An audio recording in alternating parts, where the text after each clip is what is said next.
Saudara, drama di Selat Hormuz kembali membuat panas konflik antara Iran dan juga Amerika Serikat. Untuk membahasnya, kita sudah tergabung secara daring bersama pakar militer dan juga intelijen Universitas Indonesia, Stanislaus Rianta. Pak Stanislaus, selamat siang. Apa kabar, Pak? Selamat siang, baik Mbak.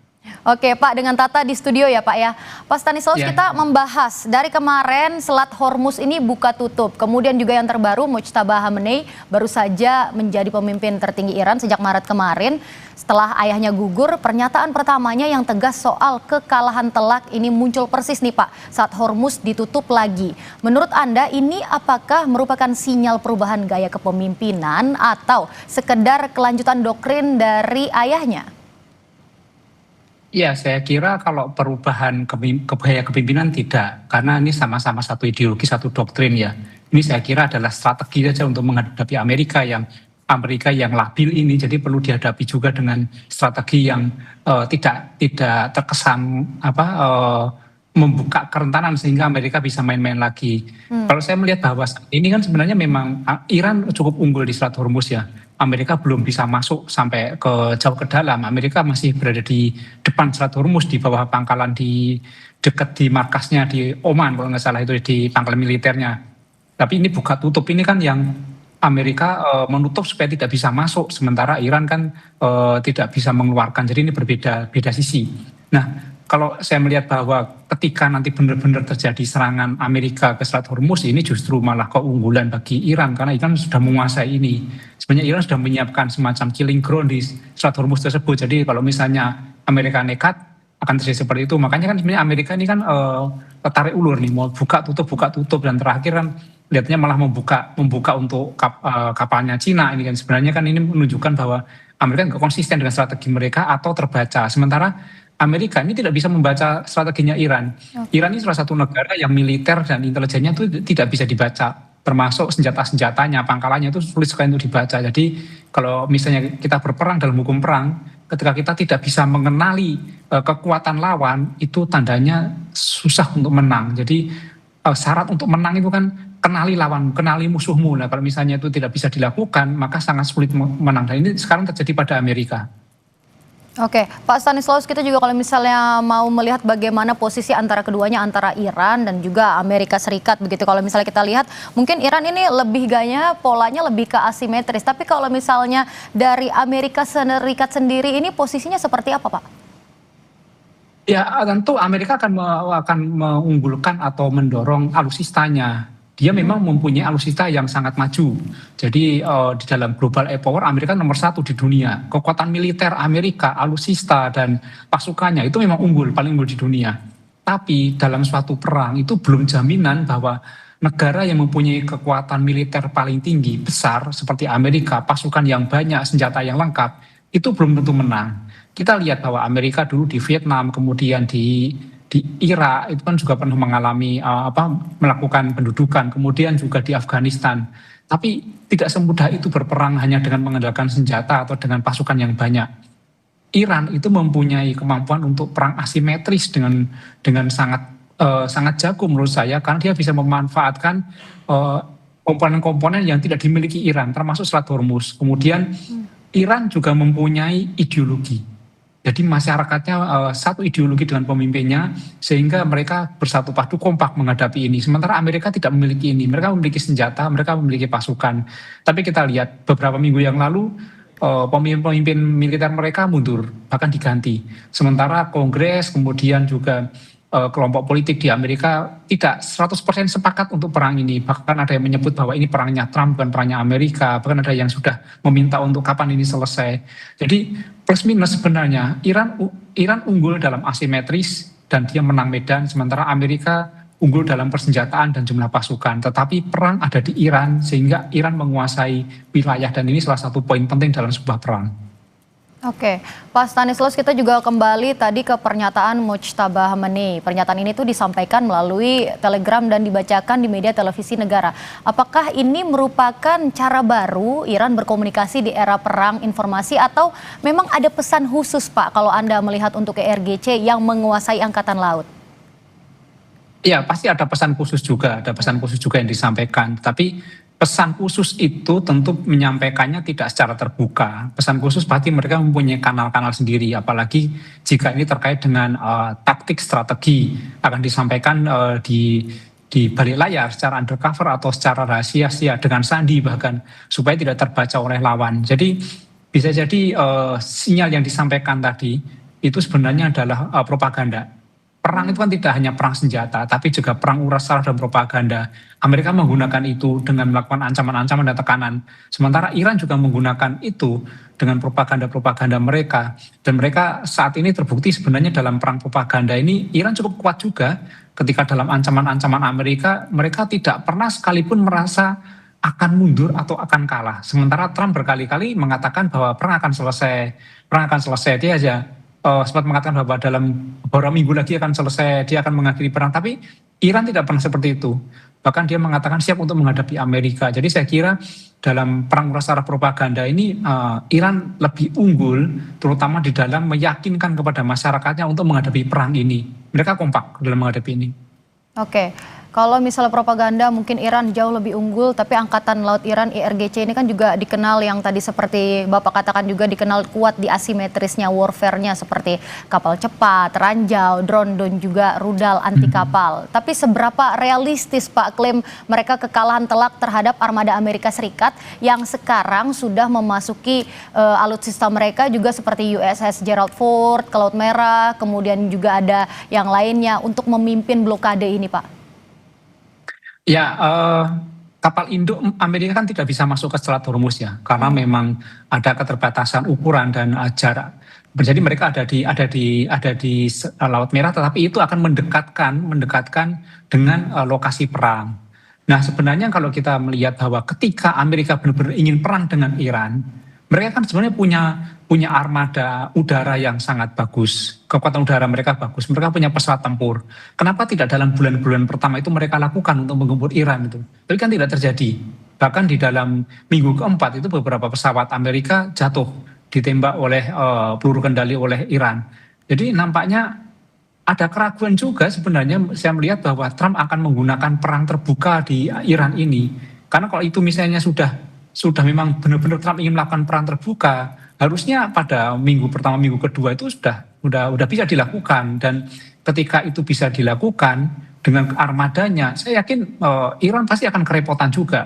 Tapi ini kan tidak seperti itu yang dilakukan. Jadi perangnya hanya sporadis, kendali sporadis. Dan Iran juga punya senjata. Dan para analis hampir semua mengatakan bahwa meyakini bahwa Iran juga masih punya senjata yang belum diketahui oleh Amerika atau pihak lain. Nah ini yang sebenarnya kita bertanya-tanya senjata apa itu. Kalau misalnya itu ternyata senjata yang cukup besar, cukup powerful, ini kan nanti sangat berbahaya terutama bagi kemanusiaan. Ini kan bencana kemanusiaan kalau itu terjadi. Saya kira juga Amerika akan mempertimbangkan itu. Pasti di balik layar, di balik permukaan seperti ini, mereka melakukan komunikasi juga atau propaganda atau saling mengancam. Misalnya, jika Amerika melakukan serangan udara, mungkin dia juga bisa menggunakan senjata-senjata mereka yang belum diketahui. Misalnya seperti ini. Tapi saya yakin itu terjadi, sehingga terjadi tarik ulur. Nah, di tengah tarik ulur ini sebenarnya ada komunikasi-komunikasi untuk menuju perundingan. Saya meyakini bahwa kedua belah pihak ini ada komunikasi, sehingga nanti ketika perundingan kedua ini sebenarnya tinggal final saja. Tapi memang tentu tidak ada satu pihak pun yang ingin kehilangan muka. Jadi mereka ingin bahwa ketika perundingan itu bukan dianggap sebagai kekalahan salah satu pihak. Termasuk ketika perang ini berakhir. Jadi ketika perang berakhir ini diharapkan bahwa mereka sama-sama tegak untuk mengakhiri perang. Bukan kalah, karena itu yang mereka hindari. Jadi provokasi, ancaman saling mengancam ini pasti akan dilakukan sampai nanti perang selesai. Oke, tapi dalam 24 jam terakhir ini juga Pak, IRGC menembaki beberapa tanker gitu termasuk kapal India dan juga Prancis. Apakah ini bagian dari strategi defensif ofensif atau sudah mendekati threshold konfrontasi langsung dengan kapal perang Amerika Serikat, Pak? Ya, ini kan ingin menunjukkan eksistensi mereka bahwa mereka siap untuk berperang dan ingin memberikan peringatan juga kepada pihak-pihak lain yang terkesan mungkin akan di balik Amerika. Makanya IRGC kan memberikan peringatan, jangan ikut-ikut atau silakan minggir, ini menjadi killing ground. Itu sebenarnya kan pesan. Saya meyakini bahwa ketika nanti mereka turun tangan itu akan sangat berbahaya sebenarnya. Itu masih seperti latihan saja sebenarnya, sambil uji coba saja ketika menembakin itu. Bahkan beberapa hari lalu kan Iran menyatakan mereka sedang melakukan latihan di Selat Hormuz. Ini kan semacam sinyal kepada Amerika bahwa mereka tidak takut, tidak gentar, dan memberikan sinyal kepada negara lain supaya tidak bisa ikut-ikut membela Amerika atau minggir dulu karena ini akan terjadi pertempuran. Oke, Pak, yang juga menarik dari perspektif Anda, intelijen militer, pernyataan Mujtaba yang tadi dikatakan itu lebih sebagai bluffing untuk menaikkan leverage negosiasi, atau mungkin memang ini benar-benar sinyal nyata bahwa Iran tuh siap untuk eskalasi besar-besaran jika gencatan senjata memang berakhir di 22 April nanti, Pak? Ya, saya kira Iran memang berbiasa untuk melakukan perang dan mereka tidak takut untuk perang ya. Jadi ketika mereka menyatakan perang, mereka siap untuk perang itu. Tapi mereka juga siap juga untuk berhenti. Mereka kan menyatakan selama mereka tidak diganggu, mereka akan berhenti gitu. Dan ini saya kira sudah melenceng jauh dari ketika pertama kali Amerika melakukan serangan, bahwa Amerika melakukan serangan karena isunya isu nuklir. Tapi kan sekarang kan merembet kemana-mana, akhirnya Selat Hormuz. Ini kan sebenarnya strategi Iran untuk memainkan perang asimetris. Iran bersikukuh sebenarnya soal nuklir ini, karena kalau Iran tidak punya nuklir, dia akan menjadi mudah sekali untuk diserang oleh negara lain. Itu kan sebenarnya semacam sebagai kartu truf. Jangan serang kami punya ini gitu. Itu kan sebagai kekuatan Iran sebenarnya. Kalau itu nanti dilucuti oleh Amerika, maka dengan mudah sekali Iran akan diserang oleh pihak lain. Saya yakin Iran tidak akan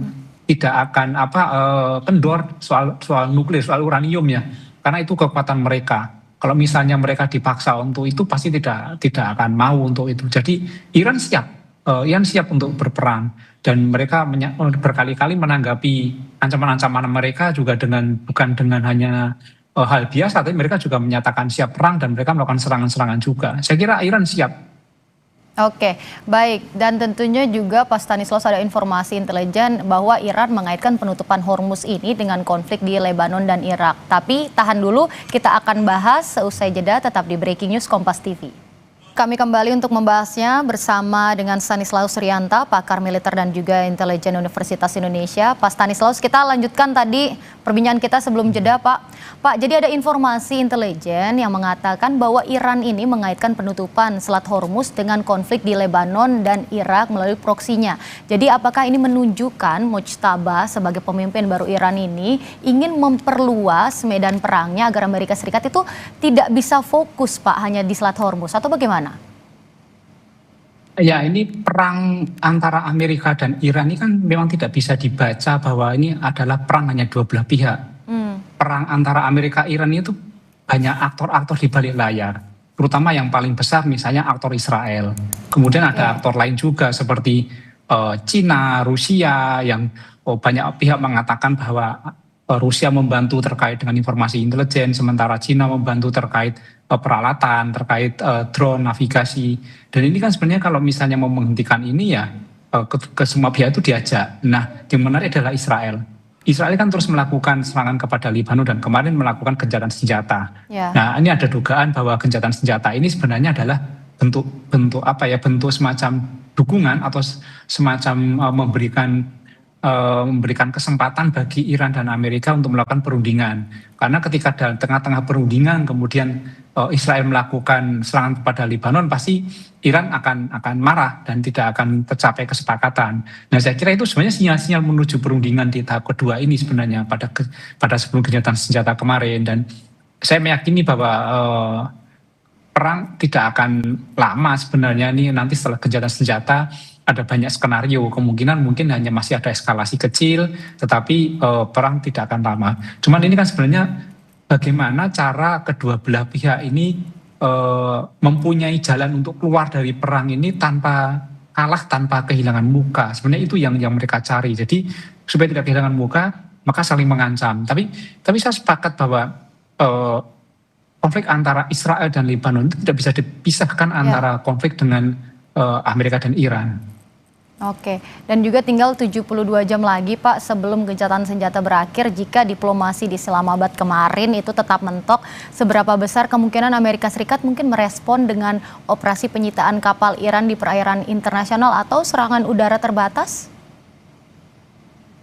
kayaknya kalau misalnya penyitaan kapal juga akan sulit ya, akan sulit dilakukan atau mungkin Iran pasti juga akan melakukan hal yang lebih keras sebenarnya. Kalau serangan-serangan terbatas masih dimungkinkan sebenarnya. Serangan-serangan terbatas mungkin yang tidak menimbulkan korban jiwa, tetapi itu kalau dipublikasikan menjadi propaganda itu bisa menakutkan ya. Jadi di perang kan sekarang serangannya mungkin kecil ya, tapi propagandanya yang besar supaya untuk menakut-nakutin lawan, supaya korban jiwa lebih sedikit, kerugian lebih sedikit, atau mungkin juga karena Amerika tidak mau menyerang Iran terlalu jauh, terlalu keras, karena memang ada sesuatu yang memang Iran tahan menjadi kartu truf ini yang bisa dilepas kapanpun itu. Jadi ini masih berupa ancam-ancam atau ya push pop kalau perang besar propaganda. Ya mudah-mudahan 72 jam ini bisa dimanfaatkan dengan baik sebenarnya untuk kejahatan senjata, atau nanti skenario-nya adalah memperpanjang kejahatan senjata, jadi berpanjang berapa hari lagi untuk tetap mempertahankan ini. Karena perang itu biayanya besar, korban jiwanya banyak ini. Tapi kalau kita meyakini bahwa perang ini pasti akan berhenti atau selesai, tetapi permusuhannya tidak. Jadi sebenarnya ini tinggal bagaimana cara mereka keluar dari perang saja. Walaupun permusuhannya akan sulit untuk diselesaikan. Oke, Pak, bagaimana Anda melihat posisi Amerika Serikat saat ini yang tetap mempertahankan blokade terhadap kapal-kapal yang masuk dan juga keluar dari pelabuhan Iran? Meski ada klaim bahwa Selat Hormuz ini sudah dibuka, karena kita juga tahu kalau dari adanya blokade Selat Hormuz ini seperti Inggris dan juga Perancis itu sampai melakukan upaya internasional. Kemudian Turki juga menuntut hak akses supaya bisa tetap menggunakan Selat Hormuz ini. Jadi bagaimana posisi Amerika Serikat ini sebenarnya, Pak? Ya, Amerika Serikat kan merasa sebagai penguasa dunia ya. Sebenarnya ini didebatkan juga oleh para ahli hukum internasional apakah dia punya kewenangan di situ. Sementara kemarin juga tidak konsisten juga sebenarnya Amerika ketika kapal dari Cina bisa lepas sebenarnya. Ini kan Amerika nampak labil sebenarnya, pemimpinnya ya. Trump nampak labil, Amerikanya mungkin tidak ya, tapi pemimpinnya yang labil sehingga strategi-strategi ini sulit dibaca. Entah apakah labil itu karena karakter personal atau memang bagian dari strategi sehingga tidak bisa dibaca supaya mereka tidak mudah kalah ya.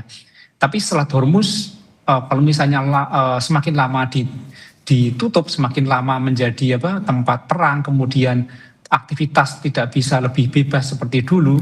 Ini kerugiannya tidak hanya di negara-negara lain, tapi Amerika juga sangat rugi besar. Tetapi ketika Amerika menutup Selat Hormuz, itu akan lebih banyak merugikan Amerika daripada Iran. Jadi itu yang penting. Jadi kalau misalnya sama-sama mungkin menutup, kerugiannya akan lebih banyak pada Amerika. Makanya Amerika kan tarik ulur, membuka, kadang menutup, kadang buka. Itu supaya mereka juga tidak terlalu banyak rugi. Dan perlu diingat bahwa banyak sekali investor yang berkepentingan di Selat Hormuz itu kebanyakan investor dari Amerika juga. Jadi misalnya investor Amerika punya investasi terkait minyak di Timur Tengah dan itu pasti akan tergantung dengan Selat Hormuz dan pasti juga mereka akan komplain kepada partainya, kepada Trump supaya tidak terlalu lama. Jadi kalau misalnya Iran memblokade itu mungkin sudah biasa, tapi Amerika memblokade dampaknya akan lebih banyak kepada Amerika.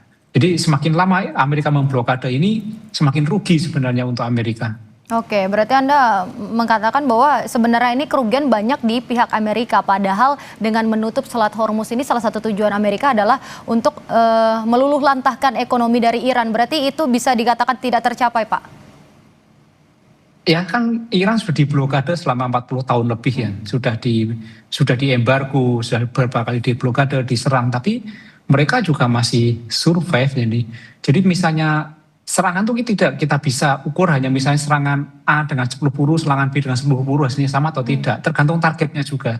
Ketika targetnya mempunyai daya ketahanan yang tinggi, mungkin kalau negara lain diserang 10 kali bisa hancur, Iran mungkin diserang 100 kali atau 1000 kali dia belum tentu hancur. Karena ketahanan Iran ini cukup tinggi yang dibangun selama puluhan tahun ketika dia punya banyak musuh, dia punya banyak terjadi serangan sehingga dia secara naluri yang dia membangun sistem itu. Bahkan ketahanan Iran itu bukan hanya ketahanan alutsistanya, tapi ketahanan ideologinya.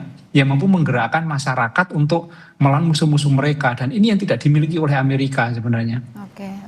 Oke, dan juga tentu negara-negara di Timur Tengah ini juga terkena dampaknya Pak. Tapi peran mereka tuh bagaimana Pak untuk merespon ketegangan ini? Karena kita tahu negara-negara di Timur Tengah mungkin seperti Arab Saudi itu terbesar secara geografis dan juga ekonominya. Ada juga Uni Emirat Arab, pusat bisnisnya juga kita tahu dengan pariwisata modernnya. Ada Qatar, Kuwait, Bahrain dan lain-lain ada di sana.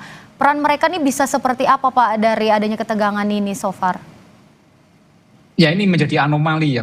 Saya nampak melihat mereka tidak punya peran itu, justru malah yang jelas terlihat jelas kan mereka mempunyai pangkalan-pangkalan Amerika. Ada wilayah mereka menjadi pangkalan oleh Amerika. Jadi mereka pasti akan menderita kerugian juga terkait perang ini. Pasti sudah teriak-teriak juga. Secara ekonomi pasti akan berpengaruh. Tapi yang kita lihat sebenarnya adalah negara NATO juga yang menjadi sekutu Amerika. Mereka juga tidak melakukan apa-apa gitu loh. Nah, saya melihat seperti ini, bahwa di Timur Tengah, kemudian termasuk di NATO, itu mereka berada di dalam wilayah jangkauan senjata Iran. Iran mempunyai peluru kendali yang mampu menjangkau sekitar 3.000 sampai 4.000 kilometer. Dan itu itu mampu menjangkau negara-negara Timur Tengah, mampu menjangkau negara-negara Eropa NATO.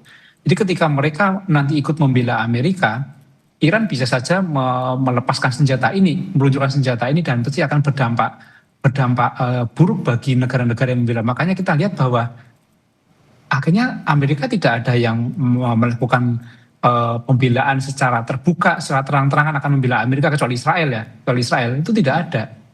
Karena pasti selain mereka tidak ingin terlibat di dalam perang yang pasti biayanya besar, dampaknya besar, mereka juga tahu bahwa Iran juga bisa nekat untuk menyerang mereka karena wilayah mereka berada dalam jangkauan peluru kendali Iran. Oke, Pak, berarti kalau misalnya Anda melihat apakah langkah dari Presiden Amerika Serikat Donald Trump ini dengan memblokade Selat Hormuz ini bisa menjadi bumerang sendiri Pak bagi negara mereka? Ya, Trump kan selalu bumerang ya. Trump sejak pertama kan selalu melakukan beberapa aksi-aksi yang labil dan tidak konsisten sebenarnya. Trump nampaknya terlalu jumawa, terlalu euforia setelah dia melakukan serangan terhadap Venezuela. Dia merasa bisa menguasai Venezuela dalam 1-2 hari, tetapi ketika dia melakukan serangan terhadap Iran, kemudian pemimpin Iran juga berhasil dia serang, tapi ternyata Iran tidak menyerah, justru malah makin nambah kuat dan makin nambah solid masyarakatnya. Ini kan karena ada kekuatan ideologi. Ketika pemimpin mereka tewas oleh Amerika, maka mereka semakin menganggap bahwa mereka itu musuh yang harus diperangi gitu loh. Berbeda dengan Venezuela, ketika diserang mereka semakin malah terbuka, kemudian Amerika bisa ngapain saja di sana itu. Ini berbeda. Nah, Trump tidak bisa menyamakan itu, tidak bisa menyamakan antara Iran dan Venezuela. Iran mempunyai sudah bertahun-tahun dia menghadapi ini dan menyiapkan diri untuk ini, jadi mereka siap. Tapi kalau Iran misalnya diserang oleh Amerika, diserang oleh Israel, kemudian nanti mungkin banyak negara ikut membantu, bisa jadi kalah. Misalnya ada NATO yang mendukung mereka. Tetapi kekalahan itu bukan kekalahan menyerah, tetapi kekalahan yang akan terjadi misalnya sampai diperang oleh banyak negara, itu kekalahan yang benar-benar mereka akan hancur-hancuran, mereka siap melakukan itu. Orang yang mempunyai ideologi untuk dalam berperang, dia tidak hanya siap untuk berperang dengan senjata, tapi mereka siap untuk mengorbankan nyawanya. Ketika Iran diserang habis-habisan, ya mereka akan mempertahankan itu benar-benar sampai hancur. Kita kan pernah dengar ancaman Trump bahwa Iran akan dikembalikan kepada zaman batu kalau nggak salah, tapi nggak terjadi juga. Ya, Pak. Padahal itu bisa dilakukan sebenarnya kan di minggu-minggu pertama sebenarnya. Ya, Pak Stanislaus juga tadi Anda mengatakan kalau misalnya sekutu Amerika Serikat dan juga negara-negara NATO itu seperti enggan juga untuk ikut membantu Amerika Serikat. Termasuk yang di Asia kita tahu ada Jepang dan juga Korea Selatan juga tentu tidak setuju dengan kondisi yang saat ini. Karena mereka sangat bergantung pada Selat Hormuz. Apakah dengan adanya sekutu-sekutu dari Amerika Serikat yang menunjukkan enggan untuk membela atau membantu Amerika Serikat, apakah Donald Trump akan melakukan pertimbangan lain terkait dengan banyaknya dampak ke berbagai negara ini?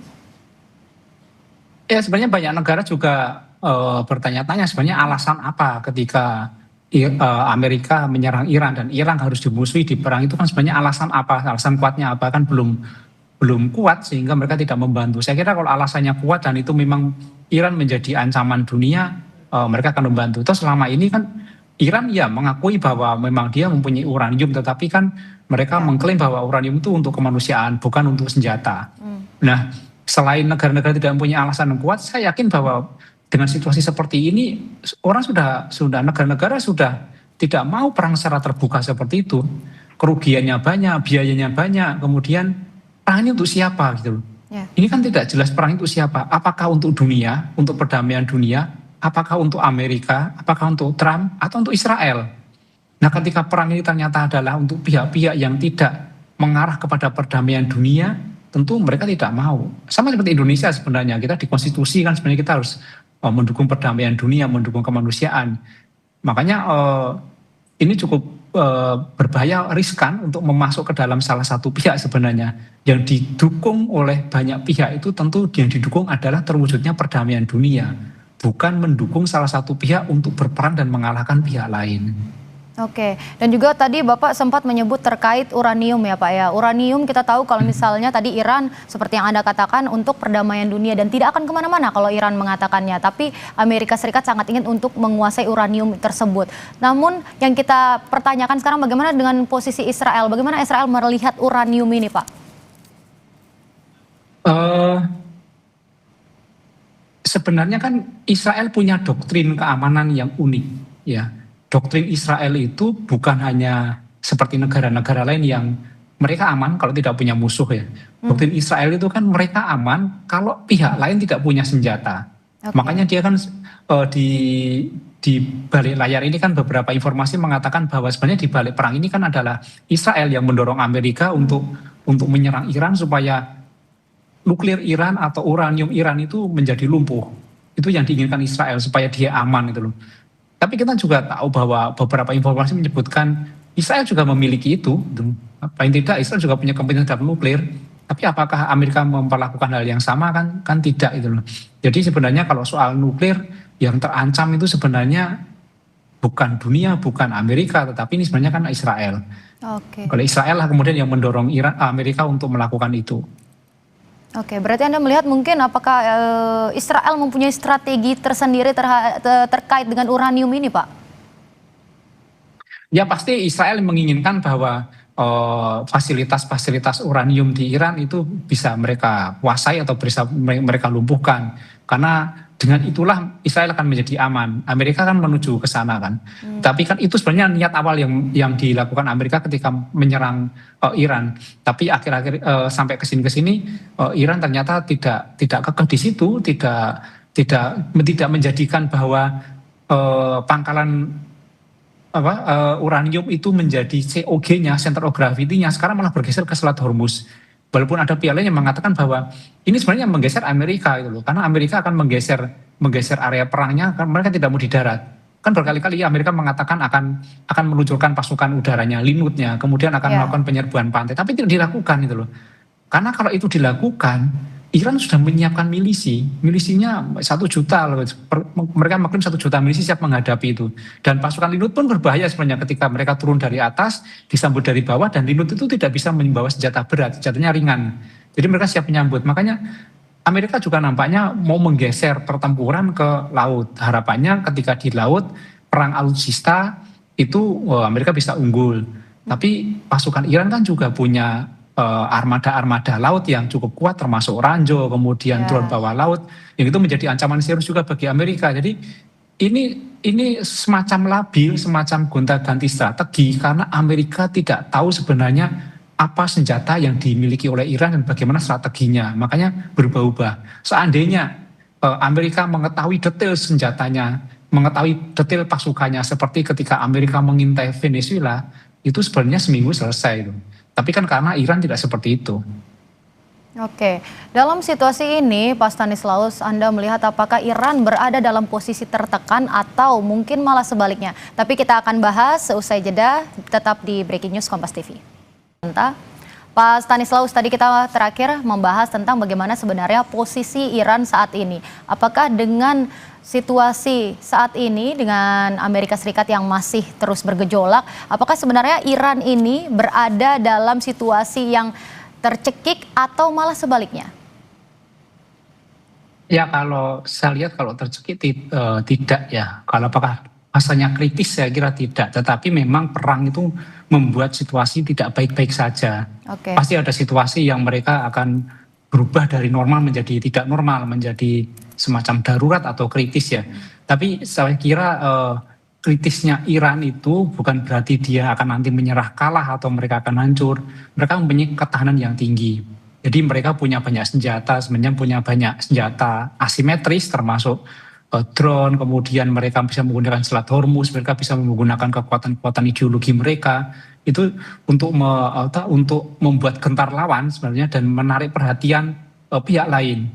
Nah ini seperti penutupan Selat Hormuz sebenarnya. Kenapa Selat Hormuz ditutup? Kita analogikan nggak usah jauh-jauh ke perang sebenarnya. Kita lihat di masyarakat kita, ketika ada orang demo itu kan menutup jalan kan, menutup jalan untuk menarik perhatian orang, untuk mencari simpati, memperoleh dukungan. Itu kan sebenarnya seperti itu secara naluri seperti itu. Paling tidak dia ingin kalau ini dia masih berperang, yang lain akan susah itu. Makanya kalau tidak mau susah ya tolong dibantu atau tolong didukung. Itu sebenarnya pesan yang ingin disampaikan. Tetapi Iran kan juga tidak mau sendirian menghadapi Amerika, walaupun dia siap kan. Amerika tidak ingin sendirian menghadapi Iran, walaupun dia dibantu Israel dan dia mengklaim bahwa dia punya persenjataan. Tapi saling memblokade ini sebenarnya tidak baik, dampaknya ke seluruh dunia. Makanya dorongan-dorongan dari Turki, kemudian dorongan dari Eropa untuk membuka Selat Hormuz itu adalah dorongan terbaik. Tapi bukan bukanya Selat Hormuz, sebenarnya yang paling penting didorong adalah antara Amerika dan Iran itu harusnya jedanya kalau bisa diperpanjang atau permanen sebenarnya.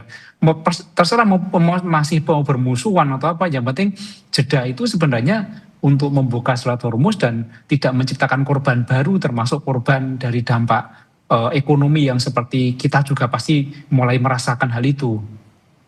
Oke, Pak Stanislaus, tentu kita tidak ingin kalau misalnya perang ini terus berkelanjutan dan memberikan dampak buruk bagi berbagai negara dan juga berbagai pihak. Terima kasih atas penjelasan Anda, Stanislaus Rianta, pakar militer dan juga intelijen Universitas Indonesia. Salam sehat selalu, Pak. Terima kasih, Mbak.